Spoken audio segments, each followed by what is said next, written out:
Hello students, कैसे हो आप सभी। तो आज के लेक्चर में हम यूनिट नंबर 4 एक्सरसाइज 4.4 को डिस्कस करेंगे। और 4.4 में क्या है कि इसमें हमने क्या फाइंड करनी है, नेचर ऑफ रूट्स। तो पहले नेचर ऑफ रूट्स के बारे में थोड़ा बहुत जान लेते हैं। देखो, लास्ट एक्सरसाइज में आपने क्वाड्रेटिक फार्मूला किया था। वो क्या फार्मूला था, x equal to minus B plus minus under root B square minus 4ac over 2a। तो वहीं से ही हमें नेचर ऑफ रूट्स का पता चलता है। ये जो रूट के अंदर हमने बी स्केयर माइनस 4ac लिया था, इसको एक्चुअल में किससे नोट करते, डी से। D equal to B square minus 4ac, और डी को क्या बोलते हैं, इट इज कॉल्ड डिस्क्रिमिनेंट। तो देखो, इसमें तीन कंडीशन होती हैं। अगर तो डिस्क्रिमिनेंट आपका इक्वल टू ज़ीरो आए, मीन्स कि आप किसी भी क्वाड्रेटिक इक्वेशन का डिस्क्रिमिनेंट निकालें और अगर आपका आंसर ज़ीरो आ रहा है, तो इसका मतलब जो भी उसके रूट्स होंगे वो क्या होंगे, रियल एंड इक्वल। वो रियल तो होंगे, साथ ही साथ में वो आपस में इक्वल होंगे, बल्कि जो पहला रूट आएगा वही दूसरा होगा। सेकंड केस है कि when D is less than zero. अगर आपका डिस्क्रिमिनेंट ज़ीरो से स्मॉलर आया, मीन्स कि अगर आपके डिस्क्रिमिनेंट की वैल्यू नेगेटिव आ रही है, तो इसका मतलब क्या है, नो रियल रूट एग्जिस्ट। तो उस पर्टिकुलर क्वाड्रेटिक इक्वेशन के जो रूट्स हैं वो एग्जिस्ट नहीं करेंगे। ठीक है। थर्ड केस है when D is greater than zero. अब ग्रेटर देन ज़ीरो का मतलब कि अगर आपका जो वैल्यू है वो ज़ीरो से बड़ी आ रही हो, तो उस वक्त क्या होता है कि the roots are real but not equal. Roots उस केस में भी रियल होंगे लेकिन वो इक्वल नहीं होंगे। तो यही तीन कंडीशन है। अब पहले क्वेश्चन में उन्होंने क्या पूछा है कि find the nature of roots of the following quadratic equations and if the roots are real, means कि if real root exist then find them. कि अगर रूट जो रियल रूट एग्जिस्ट कर रहे हैं तो आपने क्या करना है, उनको फाइंड भी करना है। अब देखो, जैसे पहला पार्ट है कि 2x square minus 3x plus 5। अब आपने इसको किससे कंपेयर करना है, ax square plus bx plus c equal to 0। a यहाँ पे क्या बन गया 2, b इधर क्या बन गया -3, और c क्या बन गया 5। अब आप निकालो discriminant which is b square minus 4ac।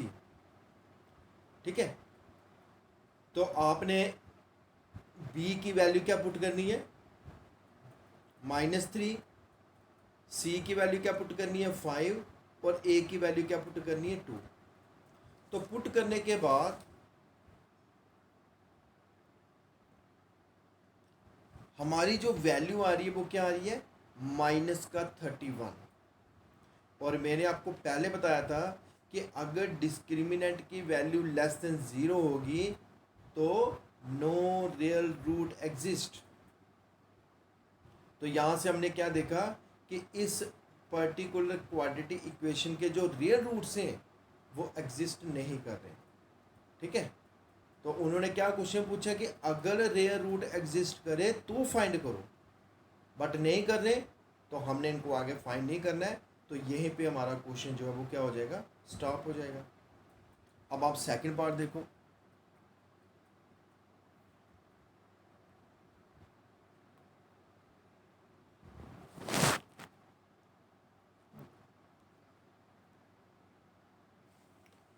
Second part आपको क्या गिवन है, 3x square minus 4 under root 3x plus 4।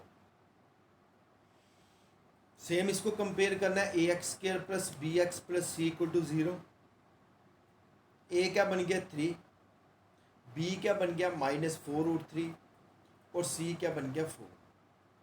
अब आपने क्या करना है, डिस्क्रिमिनेंट निकालना है which is b square minus 4ac। तो इसमें वैल्यू पुट करने के बाद मेरा डी की वैल्यू क्या आ रही है, 0। तो मैंने आपको क्या बोला था, अगर डी 0 के बराबर आए तो इसका मतलब roots are real and equal. तो इसका यहीं से फिर क्लियर हो गया कि इसके रूट्स क्या हैं, both are equal and real.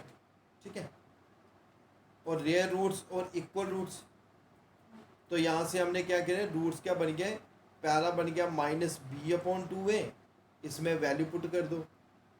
तो क्या वैल्यू पुट करने के बाद क्या है, 2/√3। और सेकंड भी क्या है, -b/2a। ठीक है, तो इसमें भी वैल्यू पुट करके हमारा आंसर सेम ही आएगा विच इज़ 2/√3। तो देखो दोनों वैल्यू आपस में क्या आ रही है, इक्वल आ रही है।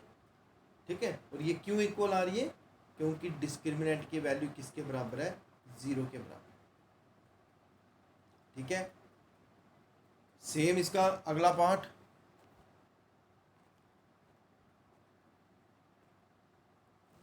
नेक्स्ट पार्ट क्या है, 2x² - 6x + 3 = 0।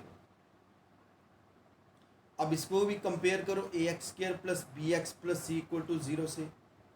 a बन गया 2, b बन गया -6 और c क्या बन गया 3। अब आप क्या करो, b² - 4ac निकालो, डिस्क्रिमिनेंट निकालो।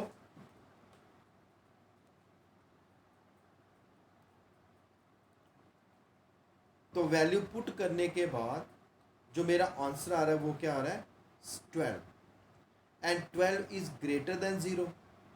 तो मैंने आपको क्या बोला था कि अगर वैल्यू 0 से ग्रेटर हो तो roots are real and non equal, not equal. ठीक है, ठीक है, नॉट इक्वल का मतलब डिस्टिंक्ट रूट्स। तो अब हमने क्या करना है, अगर आपके रूट्स रियल आए और इक्वल आए तो उसका फार्मूला क्या है, सेम 2 - 2b/a। लेकिन अगर आपके रूट्स अलग अलग आए तो फिर आपको इससे किससे निकालना पड़ेगा, using quadratic formula which is -b ± d/2a। -b की वैल्यू क्या है, -6, d की वैल्यू अभी आपने निकाली थी क्या, 12। तो 12 किसके बराबर होता है, 2√3 के बराबर, ओवर 2 × 2 का बन गया 4। अब प्लस माइनस का मतलब एक बार आप इनके बीच में प्लस डालो, एक बार इनके बीच में क्या डालो, माइनस। तो इनको सॉल्व करने के बाद ठीक है, हमारा आंसर क्या आ रहा है, इट इज़ 3 ± √3/2। ठीक है, तो इसके दो रूट्स निकले, एक बना 3 + √3/2 और दूसरा बना 3 - √3/2। तो इस तरह से हम क्या करते हैं, इनकी नेचर को चेक करते हैं। नेचर को चेक करने के बाद 3 ही है, या तो d <0 आएगा, या d > 0 आएगा, या d = 0 आएगा। ग्रेटर देन 0 आएगा तो real but not equal, equal to 0 आएगा तो real and equal, less than 0 आएगा तो नो रियल रूट एग्जिस्ट। ठीक है, अब आ जाओ नेक्स्ट क्वेश्चन पे।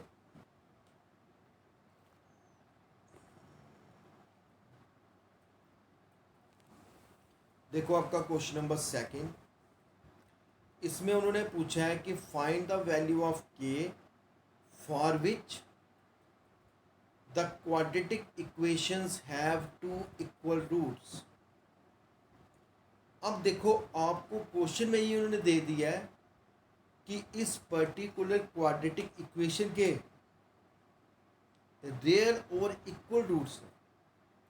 अब आपको ने अभी पीछे देखा था कि अगर रियल और इक्वल रूट्स हों तो इसका मतलब क्या होता है कि जो डी होता है डिस्क्रिमिनेंट, डिस्क्रिमिनेंट किसके बराबर होता है, b² - 4ac, वो किसके बराबर बन जाता है, 0 के बराबर। तो इस केस में आपने क्या करना है, सीधा d किसके बराबर ले लो, 0। क्यों 0 के बराबर, क्योंकि उन्होंने मेंशन किया है कि इक्वल रूट्स एग्जिस्ट कर रहे हैं। तो we know that if the equations have two equal roots then b² - 4ac will be क्या होगा, वो 0 के बराबर होगा। अब आप क्या करो, पहला पार्ट ले लो, 2x² + kx + 3 = 0। ठीक है जी। इसको अब आप किससे कंपेयर करो, a x square plus b x plus c equal to 0 से। तो कंपेयर करने के बाद ए की वैल्यू क्या बन गई 2, बी की वैल्यू क्या बन गई के, और सी की वैल्यू क्या बन गई 3। ठीक है, तो अब आप क्या करो, डी इक्वल टू 0 ले लो, मीन्स कि b square minus 4 a c equal to 0 के बराबर ले लो। तो इसमें क्या बना, बी स्क्र मीन्स की के स्क्र माइनस 4 इंटू ए मीन्स 2 इंटू सी मीन्स 3। तो ये बन गया के स्क्र माइनस 4 3 12 12 टू 24। तो के स्क्र माइनस 24 इक्वल टू 0 के बराबर। अगर के स्क्र माइनस 24 इक्वल टू 0 होगा तो के स्क्र किसके बराबर बन जाएगा, 24 के बराबर। क्योंकि माइनस का 24 जब राइट हैंड साइड में गया तो क्या बन गया, प्लस का 24। अब जब स्क्वायर के से राइट हैंड साइड में जाएगा तो आपको पता है स्क्वायर जब राइट हैंड साइड में जाता है तो क्या बन जाता है, अंडर रूट, और उसके साथ क्या लगता है, प्लस माइनस दोनों साइड। तो के की वैल्यू क्या बन गई, प्लस माइनस अंडर रूट 24। अब अंडर रूट 24 किसके बराबर होता है, 2√6।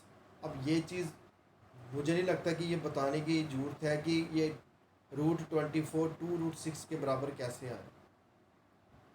तो हमने के की वैल्यू क्या फाइंड कर दी, it is plus minus 2 under root 6। ठीक है, तो इसका जो नेक्स्ट पार्ट है it is also most important part.